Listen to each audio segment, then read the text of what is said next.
विलासदादा आणि काही कार्यकर्त्यांनी माझं फार आदराने स्वागत केलं.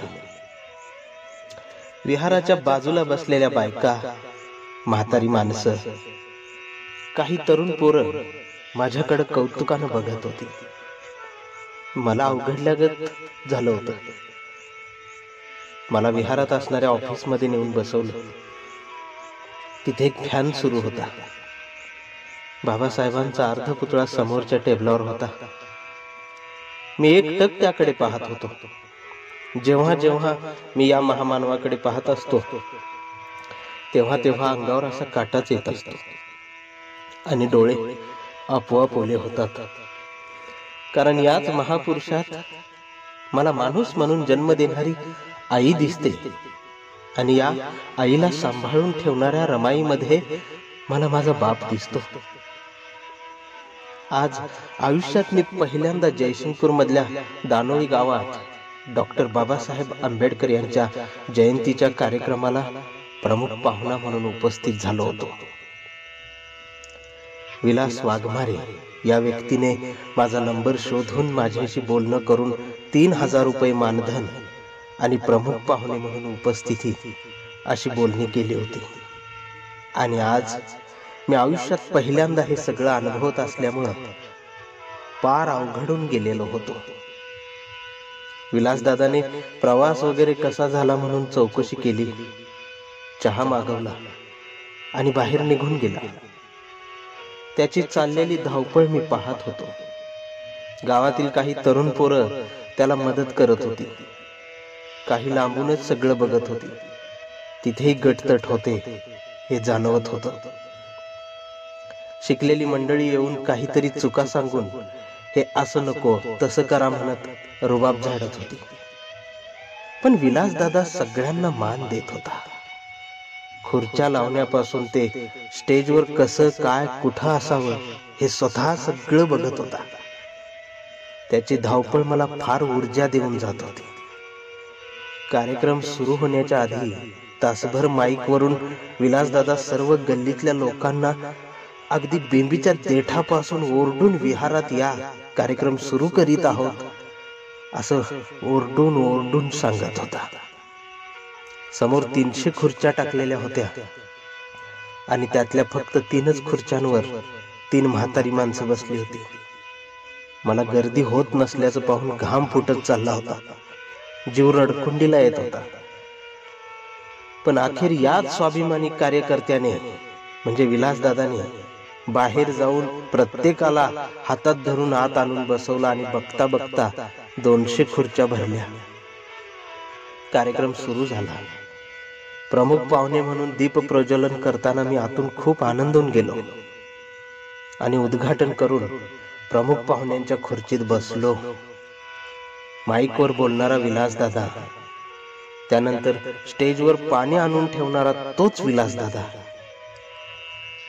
बेभान होऊन काम करणारा हा कार्यकर्ता. विलासदादा हा रिक्षा चालवत होता हे मला त्यावेळी कळलं. मी बोलायला उभा राहिलो. प्रमुख पाहुणा म्हणून अगदी तासभर बेंबीच्या देठापासून बोललो. कोणाचीच भीडभाड न ठेवता तिथं जे दिसत होतं त्यावरही घाव घालून बोललो. अनेकांच्या वर्मी लागलं होतं. पण मला स्तुती करून बोलता येत नाही, तो माझा स्वभाव नाही. आणि मी विद्रोही आहे, मला सहन होत नाही. त्यावर मी त्याच आवाजात आणि त्याच त्वेषाने बोलण्यातून हल्ला करू शकतो हे आयुष्यात मला तिथंच कळलं. भाषण संपलं तेव्हा विलासदादाच्या चेहऱ्यावर असलेलं समाधान पाहून मला मनोमन आनंद झाला. जिंकल्यासारखं वाटू लागलं. तासभर मिरवणुकीचा कार्यक्रम झाला. रात्रीचे 11 वाजले. मला भूक लागली होती. विलासदादा आणि 2 पोरं खुर्च्या उचलत होते. सगळेजण आपल्या घरी निघून गेले होते. मी केविलवाणी विलासदादाला बघत होतो. अखेर 12 वाजता त्याचं आवरून झालं. त्याने मला त्याच्या रिक्षात बसवलं आणि म्हणाला, चला आता माझ्या घरी, सोबत जेवण करू, सकाळी लवकर तुम्हाला स्टँडवर नेऊन सोडतो. मी बसलो आणि कार्यक्रम लय भारी झाला दादा, तुम्ही पार झोडपून काढलं.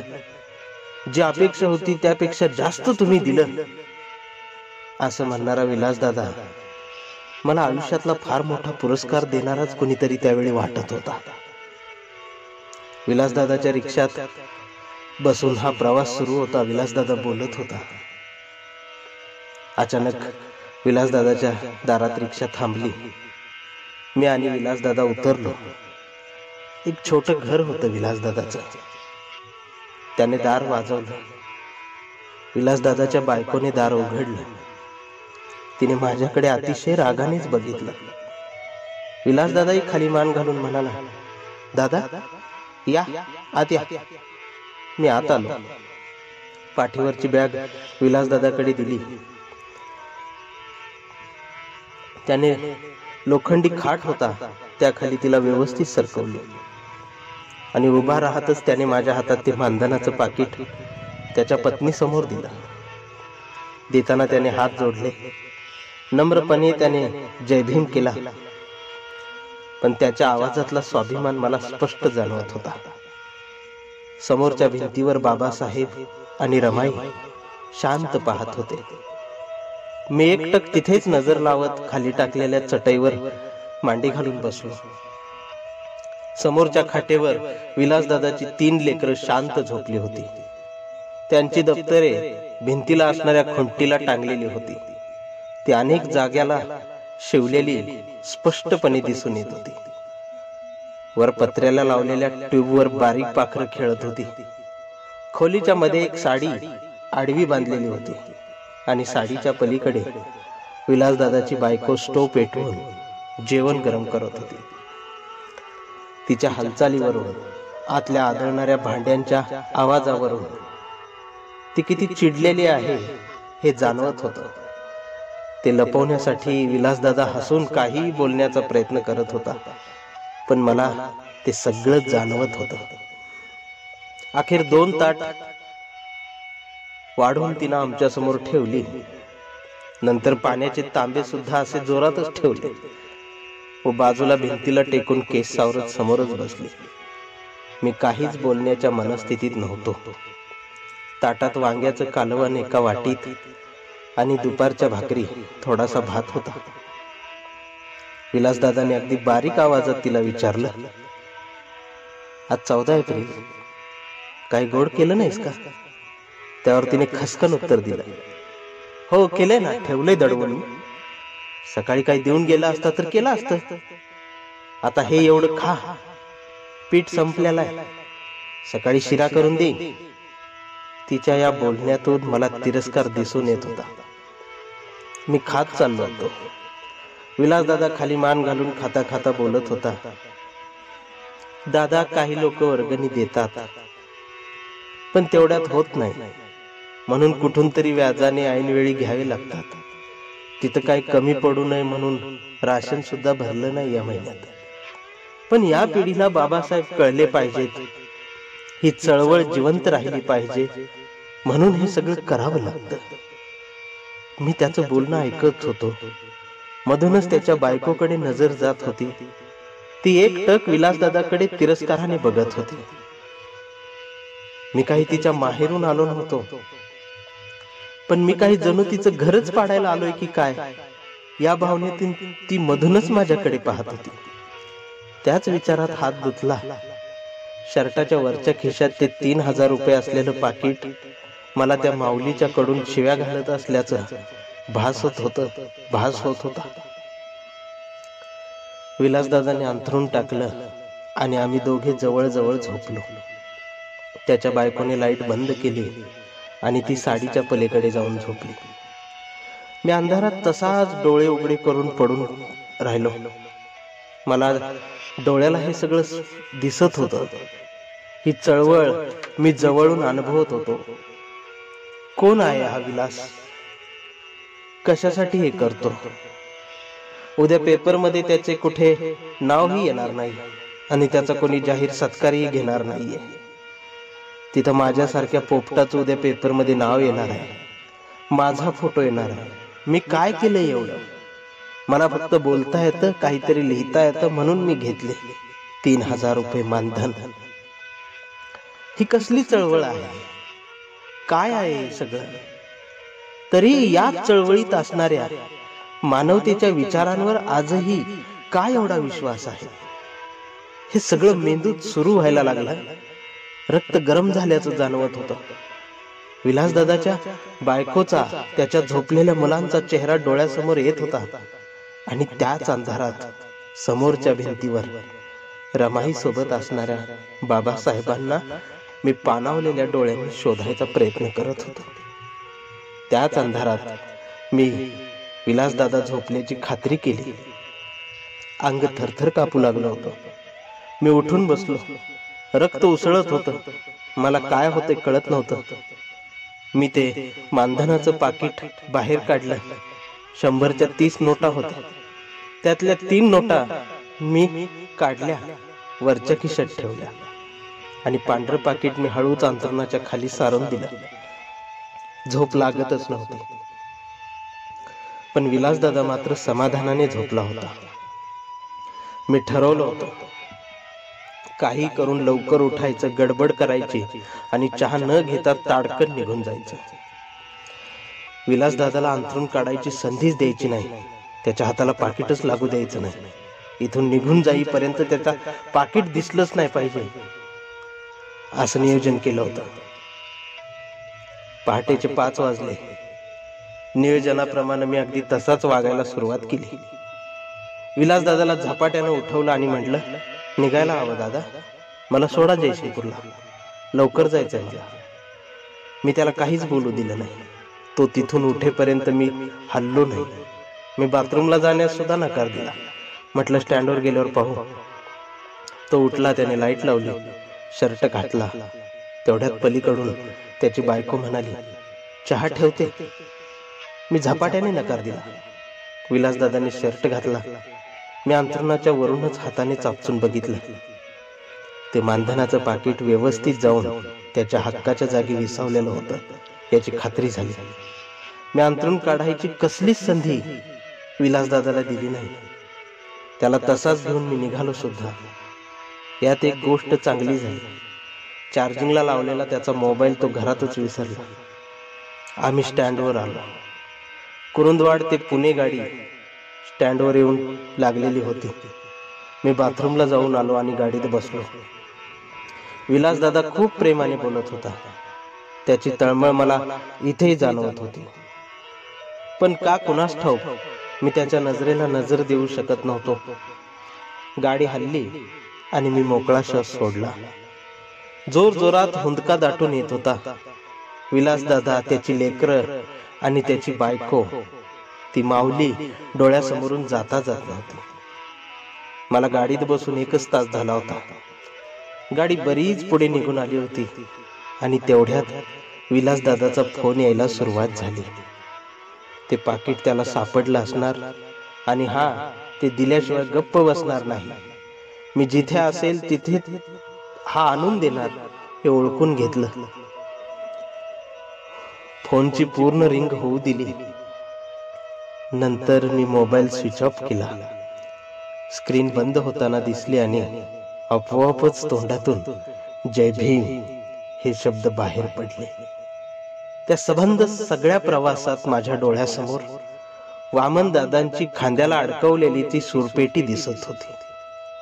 त्या सूरपेटीचा सुद्धा किती मोठा वाटा या चळवळीमध्ये आहे. याच चळवळीत मी आजवर स्वतःला मिरवून घेणारे बघत आलोय. फूट पाडणारे सुद्धा बघत आलोय. या चळवळीच्या जीवावर घर भरणारे आणि आपल्या घर भरता भरता दुसऱ्याचं घर जाळणारे सुद्धा पाहत आलोय. आणि याच चळवळीत संघटनेच्या पदावर बसून वर्गणीच्या नावाखाली खंडणी गोळा करून घर भरणारी अवलादही पाहत आलोय. तर मी अमुक संघटनेचा अध्यक्ष म्हणून मी या पदावर असून तुला पुरस्कार देतो असं सांगून बायकांना झोपवणारी सुद्धा अवलाद या चळवळीत आजही जिवंत आहे. मला या सगळ्यांना एक दिवस नागडं करून यांची चापकाने फटके देत मिरवणूक काढायची. इथे गट आहेत, फुटीरवादी, विकली जाणारी, पदासाठी आणि खुर्चीसाठी लाचार होणारी पैदास याच चळवळीत आहे. इथं नालायक आणि भिकार चोट सुद्धा आहेत. चळवळीच्या आणि बाबासाहेबांच्या नावावर घर भरणाऱ्या हरामी अवलादी सुद्धा आहेत. इथं जयंतीच्या बॅनरवर बाबासाहेबांच्या बाजूला गळ्यात सोन्याच्या चैनी घालून फोटो लावणारी गुंडांची जमात सुद्धा आहे. पण एवढा असूनही ही चळवळ आज का जिवंत आहे? का याच चळवळीमधून ऊर्जा मिळत राहते? याच आंबेडकरी चळवळीची ताकद साऱ्या जगात आहे ती का?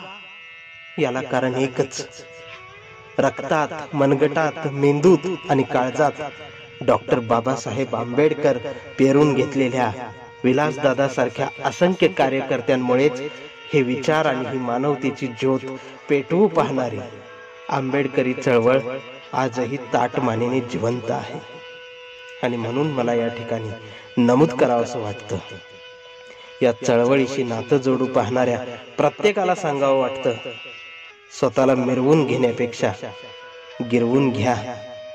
नुसती वळवळ काहीच कामाची नाही. त्यासाठी तळमळ असू द्या, तरच ही चळवळ, हे विचार पुढे जात राहणार आहेत. आणि आज मनापासून त्या असंख्य विलासदादांना, त्या तळमळीने स्वतःच्या संसाराची पर्वा न करता या चळवळीला आयुष्य मानून तळमळीने जगणाऱ्या त्या प्रत्येक स्वाभिमानी कार्यकर्त्याला मी पवित्र मनानं नम्रपणे स्वाभिमानी जय भीम म्हणतो आहे.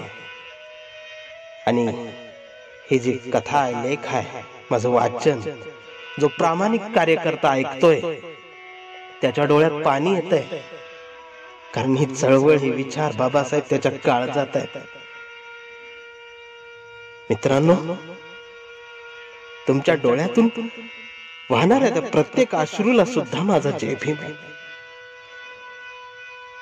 जाता जाता त्या चळवळ बदनाम करणाऱ्या, खुर्चीसाठी लाचार होणाऱ्या, विकल्या जाणाऱ्या प्रत्येक हरामखोराला मी सांगू इच्छितो, आता तरी सुधारा स्वतःला. नाहीतर याद राखा, आंबेडकर फार डेंजर आहे आणि ही चळवळ सुद्धा फार डेंजर आहे. धन्यवाद. लेखक आणि वाचक मी स्वतः दंगलकार नितीन चंदनशिव. मित्रांनो, हे आपलं YouTube चॅनेल आहे. या चॅनेलवर अशा कथा, कविता, माझ्या जगण्यातले अनुभव, अशा असंख्य कार्यकर्त्यांचा जीवनपट उलगडून दाखवणारे शब्द आपल्याला ऐकायला, अनुभवायला मिळणार आहेत. कथा आवडली असल्यास शेअर करा. चॅनेल जरूर सबस्क्राईब मात्र करायला विसरू नका. ही मनापासून विनंती. आणि तुम्हा सर्वांना माझा जय भीम.